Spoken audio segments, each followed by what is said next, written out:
Hey, if I'm being honest, I'm being really honest right now, who you are right now sucks. I mean, who I am right now sucks, but it's also in comparison to who I want to be in the future, right? There's an idea that I always settle in with is the moment that I accept who I am and that's the best I'm going to be, it's when my life stops getting better. It's when I kind of get stuck right in this moment. And so if all of us have this dream for better, I want to be faster in my sport or my training. I want to be, stronger in what I choose to do. I want to be a better husband, a better wife. I want to be better in my business. There's going to be a part of me that must improve. But if I don't give myself permission to be like, hey, I suck a little bit, I'll never give myself permission to improve. And I say, all right, but this is you too, right? Because if you think about it, there's some area you can get better.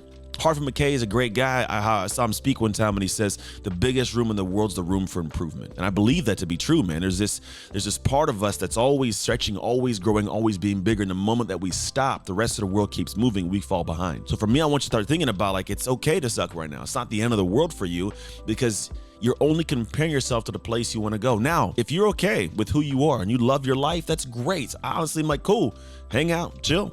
But if you want more in life, I don't care what that more is. You want more peace, more joy, you must become some more. You must get to a higher level. So I look at my life when I shifted my identity at certain different levels when it was necessary. That's what allowed my life to change massively. There was a window of time when it was a humongous change. We'll talk about it in a minute, really what I did to get there. But too many people struggle to reconcile with this fact that people are constantly telling them, hey, be who you are is okay. Just be as you are. It's great. Like you're 100% just great as you are. And I'm like, yeah, that's true. Like I'm lovable. You should love me as I am. You should love me to a certain extent. But like, let's be honest. If that's what you think, if you're sitting there in life going, my life isn't great, and someone goes, oh, but you're great as you are, it's an incongruence. You're looking at yourself going, but I'm not happy with my life. But you're telling me I'm great as I am. Where's it line up? It can't line up because if I'm great as I am and my life isn't great, then there's something wrong. But if you tell yourself like, hey, I'm not great as I am compared to where I want to be, then you tell yourself, hey, you got to improve. Like I played sports and I wanted to be higher at different levels. I wanted to start, wanted to perform better.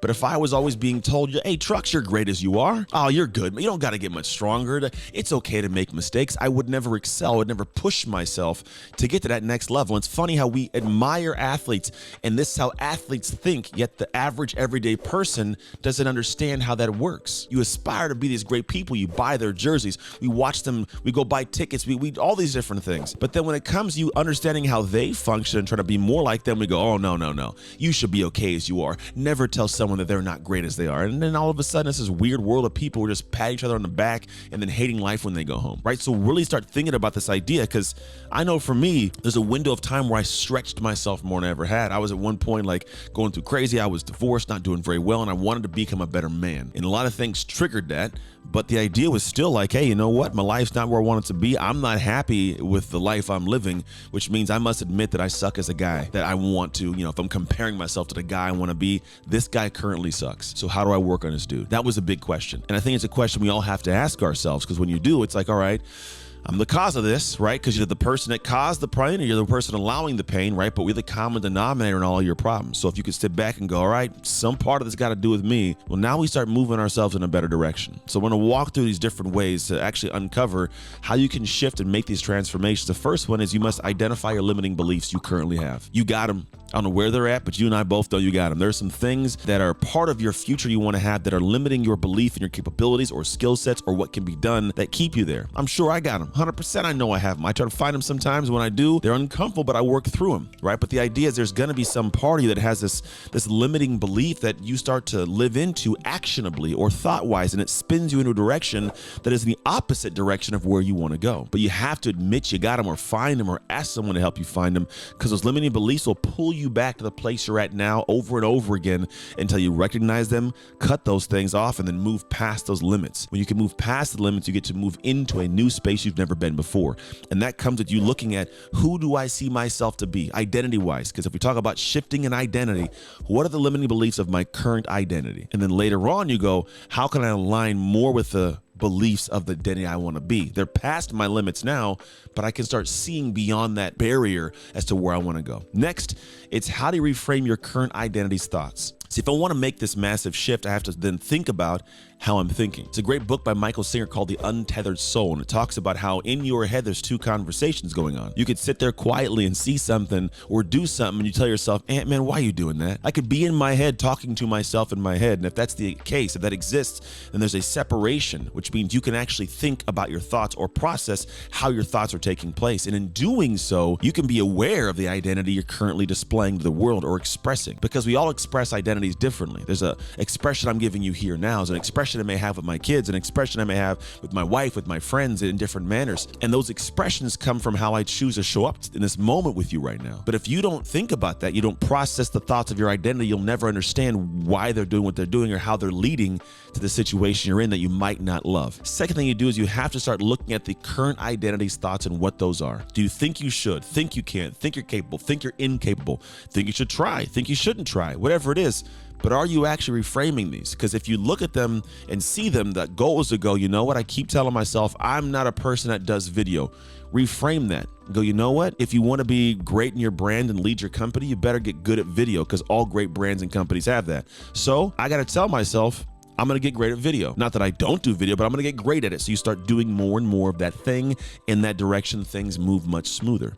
But you have to set that tone, draw that line, and say, this is how I'm going to reframe the thoughts so that can take place. Next is embrace new experiences that you can identify, right? Embrace new things, new experiences, because what happens when you try something new, you become someone new in the real time of doing it, right? If you're a person that goes, look, this is perfect for me. I want to at some point in time be a pilot, right? Right now, I am not a pilot. I can't identify as that, but I can say I want to be a pilot, right? And what'll take place is I'll embrace a new experience of going up in a plane and taking these tests, and eventually I can go, you know what? Look at me, I'm a pilot. Or if I'm a football player, at some point I was not a football player. However, I identify with it because I did things that made me experience the journey of being a football player. Want to feel like a business owner? Do things that give you experience of what a business owner experiences. Want to be an executive? Do things that guide you there.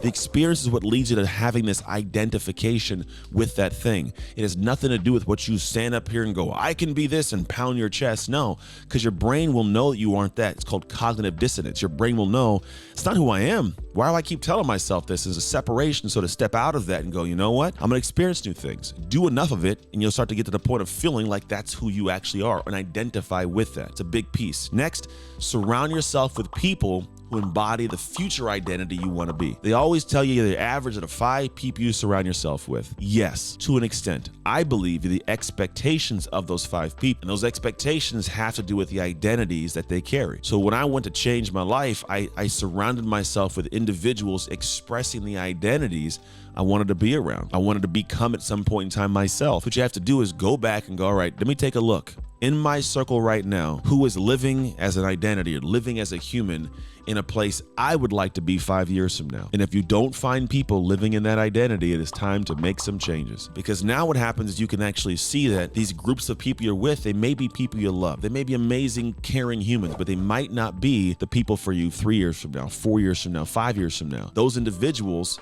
you may have to go out and seek and find. But when you find them, they'll level you up. You'll have expectations that they carry for themselves that they expect you to raise to be within their circles. So you find yourself stretching and going to a higher level. When you can choose to do this, your identity raises because you see yourself doing things more like that identity, and you align yourself in time more like that. Next thing is getting to the point where you set goals that your new identity can achieve. It's a big piece, right? Because there's going to be goals that your current identity just won't do. Who you see yourself to be is not the person that can do this thing.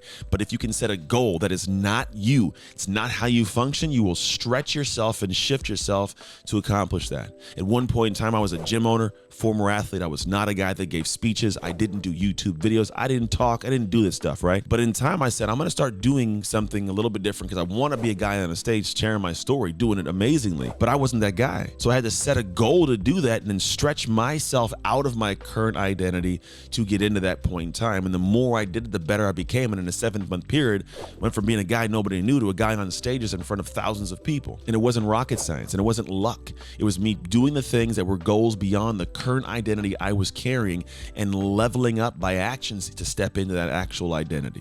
The last piece is celebrate your progress. See, a lot of us, we don't give ourselves our own flowers. We don't sit back and appreciate ourselves. So you should take a moment and go, you know what? I've been working on this. I see myself climbing. I may not be at that person's level yet, but man, I'm making strides to get there. I'm going to give myself some love and appreciation. I'm going to care about myself a little bit deeper because I know that I've been doing the work. I've been putting the time in. I've been showing up in ways other people don't typically show up. And because of that, man, I have something more. I've done something more. I've become something more. And that's a beautiful space to be in. But you actually have got to put the time, the energy to focus into doing that by efforts, and then giving yourself the appreciation when you accomplish that effort. That is it. You apply these things and you'll understand how to make massive shifts, maybe in less time than me, to become that person who's living that life you truly desire. That's it. Make sure you also check out this video, game changer for your life, if you apply what is in that video there. That's it. Take care. And as always, make sure you do the dark work to make shift happen.